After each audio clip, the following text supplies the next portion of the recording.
Hello, everyone. So, we're going to be talking about Vietnam, and it's important for us to realize that we're only talking about it in the early period. When we discuss Vietnam during and after French colonization, it's very, very different. We tend to think about the Vietnam War when we associate ourselves with Vietnamese history, but I want to make sure that we're keeping this in the period 3 context here. We're talking about Vietnam at around the same time as the Tang Dynasty in China. So with that said, it's important for us to just get a general understanding of the Vietnamese mentality. They have been known for generations for having a very strong spirit, right? The rebellious nature of the Vietnamese is by no means limited to the Vietnam War era, and I'm not saying rebellious in a negative sense, right? They tend to be very resistant to outside influences. Um, so this by no means is limited to the Vietnamese War. In addition, we see that Vietnam is not necessarily a culturally united place. Many people that live within the political borders of modern day Vietnam are not indigenous Vietnamese people, right? So we actually have a lot of ethnic diversity within the country. And China has had a very strong influence over Vietnam for many, many years, for thousands of years. And this is sometimes something that Vietnam benefits from, and then sometimes it is something that is detrimental to Vietnamese development. So let's just juxtapose ourselves geographically here. Vietnam is south of China. It is on the South China Sea. Also, the Gulf of Tonkin is located here. You may know that in the Vietnam War context. It also borders Laos and Cambodia. And it's also important for us to realize that the country may look small here. In fact, this isn't actually the best map. If we see it here, we see the southernmost point. It's actually a very long country from north to south, even if it's thin from east to west. So when I was there, I want to say, I forget exactly how long it is offhand, but just going from Ho Chi Minh to Da Nang was something like an hour and a half, 2 hour plane ride, not drive. So it's not as tiny of a country as it may seem. Another thing that we need to recognize is that the word sinification comes up quite a bit when we're talking about many countries of Southeast Asia. So, sinification refers to the assimilation of Chinese traditions and practice. This is something that was less embraced by the Vietnamese than it was, let's say, in Korea or Japan, which we've already discussed. So, in general, what we see is a little bit more of an adversarial relationship between Vietnam and China. This is a pretty strong contrast between, let's say, Korea's relationship with China. But Vietnam did benefit from new technologies and trade that were introduced from China, but they didn't really want to give up their own independent identity. Uh, During the Han Dynasty, so going backward a little bit, China's influence started to expand south into Vietnam already. In this period of history, it did not dramatically alter Vietnam's culture or government, but it did start bringing trade to this region. In terms of goods that were exchanged, Chinese silk was a popular item for the Vietnamese, and they exported things like tortoise shells, ivory, peacock feathers, and pearls. So we see a few samples of these here. These are pearls. I hope this is not real ivory, but this was something that I just put up there. And then peacock feathers, and of course, I don't have a tortoise up there, but you know what they look like. In any case, in terms of language, excuse me, in terms of language, we see that actually in the earlier stages of Vietnamese history, their written language adopted Chinese-like characters. That's not the case anymore, and I will clarify what I mean by that in just a moment. So, their spoken language was unique. They actually, in this period, educated most students in Chinese, not in Vietnam, but they still had their own unique language. Eventually, the Vietnamese develop a written language that's based on Chinese characters, as we can see in these characters above. But again, like I said earlier, they maintain their spoken language. And Vietnamese is an Austroasiatic language, so there are some similarities to indigenous Australian people, and it's also an oceanic language. Uh, the language, or the written language rather, was modified during the French colonial era. So you can see here that Vietnam, although it's still a tonal language, so the spoken language has not changed dramatically, the alphabet we now share with them, except they add many accents to emphasize pronunciation. In terms of gender and social structure, one of the reasons we could say that the Vietnamese were not entirely willing to Sinify themselves is because of gender. Vietnamese women tended to experience much more freedom and independence when we contrast them with Chinese women. So, women in Vietnamese culture actually had even more independence than Chinese women when they decided to get married. So this is significant, despite the fact that the Vietnamese are influenced by Confucian traditions. Vietnamese women are not seen as the same sort of inferior people within the Confucian family in China. Additionally, the Vietnamese families tended to be more nuclear families, right? So you tended to just have a family that was made up of mother, father, and children, right? Chinese families were much more frequently extended families where elders were also a part of the household. This has evolved slightly from what I've read. There are more extended families in certain parts of Vietnam now, but of course, as Vietnam's economy continues to develop, you do see much more of a, for lack of a better phrase, a Western style of families where it's a nuclear unit. And additionally, this is maybe more political, but I thought it could be considered social as well. Since Vietnam was not politically centralized at this point, most villages essentially acted independently of any sort of central government. So, although there was an emperor, at the end of the day, it was a village that ran itself. So, in terms of bureaucracy, on that note of politics, Vietnam did have a merit based bureaucratic system, so they did have their own version of a civil service exam. But the Vietnamese bureaucracy did not function the same way that the Chinese did. So, instead of loyalty to the emperor, if you became a bureaucrat in Vietnam, you actually owed more allegiance to the village peasants than you did to the emperor, right? Which again suggests a decentralized political system.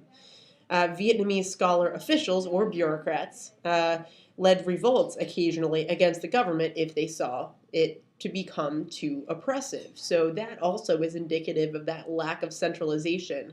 The Vietnamese in general have this reputation for being more independent, right? More nationalistic.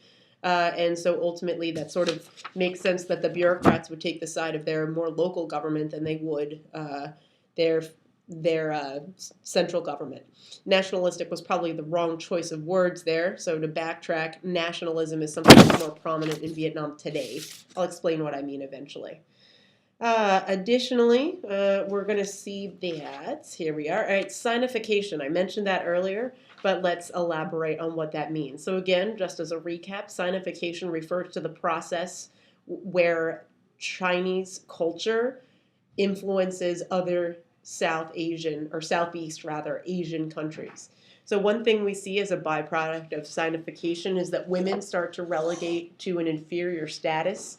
So this is one of the reasons why many women actually resisted Sinification. Another effect of Sinification was that Buddhism is very widely adapted among the Vietnamese people. The majority of the Vietnamese population converted to Buddhism and became serious adherents to the faith. Nowadays, we also have a strong Christian presence in Vietnam due to later missionary efforts, but within this period, we're talking mainly Buddhism in terms of religious influences. But I just wanted, I took all three of these photos from my trip there in 2010. But I noticed when I was in Hue, we were in a military fortress, and I noticed on this drum that there was a yin-yang symbol. And that suggested to me, I'm not sure if this is the case, but that suggested to me that there was some Taoist influence in Vietnam too, which would be further evidence of Sinification. And this image here to the left shows us that their architectural style, this is also Buddhist because this is a pagoda, but this roofing style we see very common in Chinese architecture as well. Oh, additionally, one thing I didn't mention is that the formal education system in Vietnam was actually in Chinese, which is further evidence of sinification. What more sinification can you get than by teaching students at a very young age in Chinese and more in the Chinese style of education? Vietnam, on this vein of Vietnam-China relations, it still has a very antagonistic relationship with China now, but let's go back to the time period and then I'll explain the modern implications. And so during the Tang Dynasty, there were many Vietnamese people that wanted to stop the Chinese influence over their country. And so during the 10th century in particular, which was towards the end of the Tang Dynasty, the Vietnamese often used guerrilla warfare tactics to try to drive the Chinese out of Vietnam. And so this style of warfare is referred to as guerrilla warfare, which, if you are familiar with more modern Vietnamese history, you will know that that is also a battle tactic that was frequently used in the American War with Vietnam in the 1960s and 70s. So this is not something that's new to the Vietnamese by any means. In 938 CE, the Vietnamese experienced a very significant victory over the Tang Dynasty. At this point, the Tang Dynasty was coming to an end, so the victory may have been due to the weakness in the Tang government, but nonetheless, the Chinese army that met against the Vietnamese was about 3 times the size of the Vietnamese army, and yet the Vietnamese defeated them. So that shows us the sheer sense of nationalism within Vietnam from a very early point. And nationalism in Vietnam is still so powerful. It's very hard to put my finger on how to describe that, but it's very clear if you're there how proud Vietnamese people are for their culture and heritage. And with that said, for continuity and change, if you're up on current events, you may know that China is still taking a pretty aggressive stance in the South China Sea. And this is seen as an act of aggression against many other Southeast Asian smaller countries like Vietnam. And so I just wanted to share this image here of Vietnamese protesters who are expressing their discontent with the Chinese attitude towards Southeast Asia. And last but not least, let's just put all of these societies together within period 3, so all these other Asian countries under the shadow, so to speak, of China. So one thing that they all have in common is that they're influenced by China rather. But all of them experience their own experience of sinification, right? So one could argue that the Koreans have a relatively benevolent relationship with China. They are willing to become a tribute state. Japan it goes back and forth in terms of its acceptance of sinification. We do know that in its more decentralized periods, it is less likely to really adapt a lot of Chinese traditions, but in its periods where it becomes more centralized, they really want to introduce Chinese traditions. The civil service exam is very strong in Japan, so that's an example of sinification. And then I would argue that in Vietnam, you have the most resistance against Chinese influence, that is. Um, all 3 of these countries develop their own independent language. And of course, these languages were in development before they had widespread contact with China. But after they start to interact with China frequently, all 3 of these societies experience some influence from China over the way their language develops. And that's mostly in terms of written language. But of course, all of these different cultures borrow words from one another. And that only continues with the era of globalization. Additionally, there's this relationship between all 3 of these countries and China that's sort of a love-hate relationship. So essentially, we see that on the one hand, these countries often benefit from having a trade network with China. They can buy silk, they can buy porcelain, they can buy many goods that are highly coveted from China. And of course, these countries in turn can then export their highly prized goods to China. But at the same time, since China is so large, since it has a much larger population, since its government tends to be unified and centralized, China is seen as a much larger threat militarily to them. And we will see, of course, the way that that plays out in the future. And of course, if we are familiar with modern relations again today, we know that some of these countries do not have a particularly favorable outlook on China now. So, of course, as we know in the AP exam, continuity and change is paramount, so I can't help but point that out very deliberately. All right, so that does it for Southeast Asia, and we are going to pick up, or not just Southeast Asia, of course, all these East Asian countries. We are going to pick up with South Asia, so we're going to move to India for our next topic. So I look forward to seeing you again, and as always, thanks.